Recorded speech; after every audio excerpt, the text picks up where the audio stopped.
sens comme Cyclope dans X-Men. Ouais,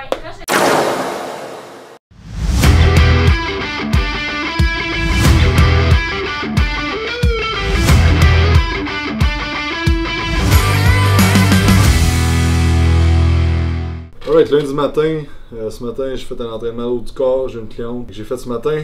Dans le fond, j'ai un trou d'une heure, je prépare des programmes pour la semaine et j'ai 6 clients après ça qui s'en viennent. Marielle a des clients, Francis a des clients ce soir et je fais du bureau un peu en après-midi aussi. Donc c'est ça pour aujourd'hui, rien de spécial, mais c'est ça qu'on fait. Donc aujourd'hui, je voulais partager avec vous mon objectif que je me suis mis côté physique. Fait que, pour ceux qui ne savent pas, j'ai compétitionné au mois d'avril en bodybuilding. Et cet été, je n'ai vraiment profité. Puis j'ai eu un peu plus de la misère à me remettre dans le beat. Et là, depuis 2-3 semaines, je me suis remis vraiment dedans à 100%. Mon poids était à 230 livres. J'ai atteint presque 14,2, 0,3 quelque chose de pourcent. La semaine passée, j'ai fait prendre mes plis, j'étais à 12,2 je crois. Et là, mon objectif, c'est de me rendre à 250 livres d'ici Noël en fait, et avec un pourcentage de gras acceptable, donc un peu plus bas. Fait que là aujourd'hui, je me pèse tous les lundis voir. Je suis rendu 234, donc tu vois, depuis 2-3 semaines, j'ai pris 4-5 livres et j'ai baissé mon pourcentage de gras, donc c'est exactement ça que je veux. Donc j'ai essayé de ça. Mon objectif c'est 250, puis j'aimerais ça être à l'entour du 10% d'ici Noël. Fait que je vais venir au courant dans un vlog, comment ça va, mes techniques aussi j'utilise côté nutrition, côté entraînement, côté supplémentation.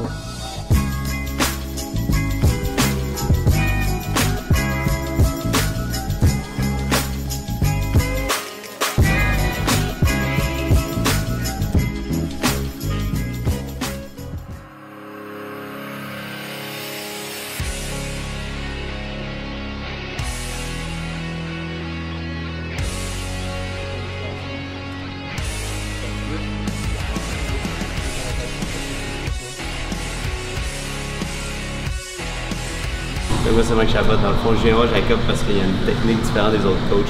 Il m'apporte vraiment un autre aspect. J'avais beaucoup de blessures. Fait qu'avec Jacob, on a vraiment été travailler toutes les faiblesses, tous les points que j'avais jamais vraiment travaillé, même si j'avais compétitionné à haut niveau. Je suis ses cours pour la même raison, pour pouvoir moi par la suite aider les gens puis comprendre un petit peu tout ce qui vient en dehors de l'entraînement, comme tous les autres aspects, au lieu de juste dire que l'exercice est bon parce qu'il pogne dans le muscle, parce qu'il donne une pompe. Jacob y amène tout l'aspect scientifique, pas scientifique, mais tout un pourquoi il va donner chaque exercice. Fait que c'est pour ça que j'aimerais suivre ses cours, en apprendre plus sur toute la biomécanique, tout comment lui voit l'entraînement. Je trouve vraiment un bon coach. C'est vraiment quelqu'un qui a de la facilité à expliquer aux gens, puis il peut le faire comprendre de plusieurs façons. Fait que c'est pour ça que j'aime ça venir là-bas dans le fond. Et donc aujourd'hui, je suis avec Marie-Sara, qui est ma cliente et aussi mon assistante. Et aujourd'hui, on va faire un workout. Et le principe, ça s'appelle un German Body Composition. C'est un mode d'entraînement qui a été popularisé par Charles Poliquin. Puis en fait, le but, c'est de faire tout le corps au complet, fait haut du corps, bas du corps en alternance. Et avec ça, c'est que ça va augmenter beaucoup l'acide lactique, le lactate au niveau des muscles. Théoriquement, ça augmente plus les hormones de croissance. C'est un bon style d'entraînement que j'aime utiliser. Fait on va alterner 2 exercices, on va faire 15 répétitions chaque, puis il va juste avoir 30 secondes de pause entre chaque.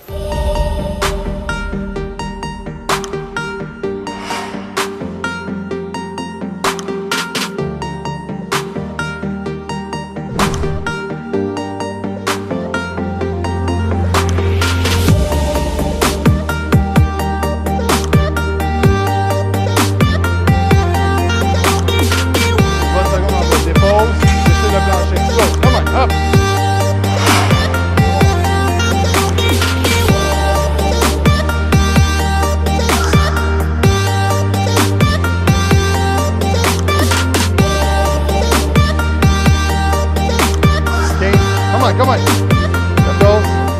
Parfait, pour ceux qui ont remarqué, je compte tout le temps les tempos à l'envers ou les reps à l'envers. Puis c'est juste un point de vue psychologique que quand que tu sais qu'il t'en reste juste 2, c'est plus motivant que quand il faut t'atteindre 10, mais t'es rendu à 8. Fait que j'ai appris ça de Charles Poliquin, puis j'ai toujours fait. Je le demande toujours aux clients, puis habituellement, il aime mieux ça de cette façon-là. Moi, personnellement, j'aime mieux compter de même quand je m'entraîne, puis je le fais pour le monde. Fait que tout simplement pour ça que je compte, exemple, 4 secondes de descente, c'est 4, 3, 2, 1.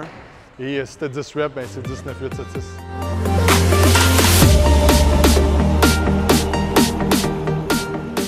Donc là, on s'en allait faire du back extension à 45 degrés. mais là, il y a quelqu'un qui l'utilise. Donc, quand on donne un exercice, c'est important de comprendre, premièrement, pourquoi on le donne, et deuxièmement, bien, la courbe de force. Donc, c'est quand dans l'exercice que la tension va être maximale. Le back extension à 45, ça va être dans le milieu, sauf que j'avais mis une pause de 2 secondes en haut, qui est quand même de la tension jusqu'en haut. J'avais mis une pause de 2 secondes pour maximiser la contraction. Vu qu'il n'y a pas ça, on va mettre un exercice que la tension est un petit peu plus maximale dans le haut du mouvement, mais qui est quand même un petit peu dans le milieu aussi. Fait que c'est pas exactement la même chose, mais quand que tu veux modifier un exercice ou juste comprendre pourquoi tu donnes l'exercice, c'est important de comprendre c'est quoi une courbe de force. Donc, je vous invite à lire sur Internet, j'ai écrit une couple d'articles là-dessus, juste comprendre que chaque exercice a un moment dans l'exercice où la tension est maximale. Puis si tu sais ça, bien, tu vas être capable de mieux choisir tes exercices dans le workout puis dans ta programmation sur 3, 6, 12 mois.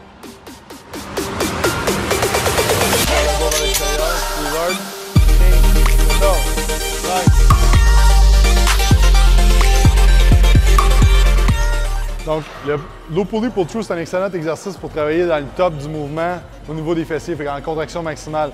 Par contre, c'est vraiment mal fait chez la majorité des gens. Désolé de vous choquer avec ça, mais oui. Donc, ce qui est important, si tu veux maximiser le recrutement des fessiers, ce qu'on va faire, c'est que quand on va arriver en bas, OK, c'est important de garder le tronc droit au maximum, les jambes droites. Je ne veux pas pencher vers l'avant, OK? Parce qu'à la fin, tu vois, Marie, elle reste tout le temps perpendiculaire avec le sol, elle ne penche pas vers l'avant. Là, ce qu'on va faire, c'est qu'on va prendre une pause, on va serrer au maximum, puis là, ce qu'elle pense, c'est d'aller porter ce point-là, elle va serrer ces 2 points-là ensemble. Vas-y, descends. Là, en bas, elle pousse dans le plancher, elle déchire le plancher avec ses pieds, contracte. On va porter ces 2 points-là. Squeeze hard, squeeze hard, squeeze hard. Garde toujours la pression sur ses talons. Puis là, descend. Contracte, crée de la tension. Bascule, va porter ces 2 points-là. Squeeze, squeeze, squeeze. Fait que ça, on voit, il n'y a aucun mouvement qui se crée au niveau lombaire. Fait que la plupart des filles, ce qui arrive, c'est qu'au top, ils vont s'arquer comme ça. Oui, tu vas avoir une contraction des fessiers, mais c'est ton bas du dos aussi qui va avoir beaucoup de tension dessus. Donc, souvent, j'entends ça que les filles qui font des thrusts, des exercices comme ça, sont comme, ça me pointe tout le temps dans le bas du dos, plus que dans les fessiers au bout de la ligne. Fait que c'est parce qu'il y a un mouvement qui se passe au niveau des lombaires. Fait que ça, on veut qu'il y ait le moins de mouvement possible. Donc, ça, c'est la façon optimale de faire des low pulley pull-through. Donc, je viens de recevoir des True Dark. En fait, c'est des lunettes qui coupent les lumières bleues des cellulaires et de tout ce qui est les néons, les affaires. Fait que je finis tout le temps de travailler à 7 h, comme à 9 ou 10 h et le soir.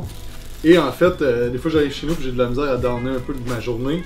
Puis même chose si on a regardé le cellulaire, on a travaillé sur... j'ai à travailler sur l'ordi, whatever.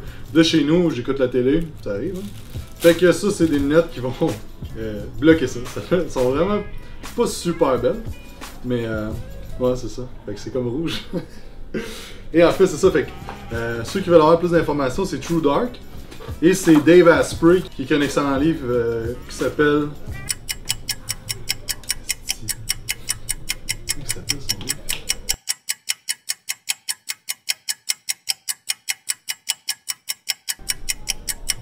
Pas Bulletproof, ça c'est... Non, je dis l'autre. Headstrong. Okay. C'est lui qui a suggéré ça et il y a beaucoup de... Tu vas sur le site web de True Dark, il y a beaucoup de documentation, de citations scientifiques sur ce que ça en fait. C'est sûr que c'est quand même dispendieux, mais pour ma part, je trouve que ça vaut vraiment la peine. Donc, True Dark, pour ceux qui veulent s'en procurer des super belles lunettes rouges. J'avoue que c'est star, hein? Tout ça? On dirait que t'es un Terminator. Je me sens comme Cyclope dans X-Men. Ouais, quand je suis au secondaire à l'école, mon père mettait ses lunettes de même, puis il rentrait à l'école, j'avais pas de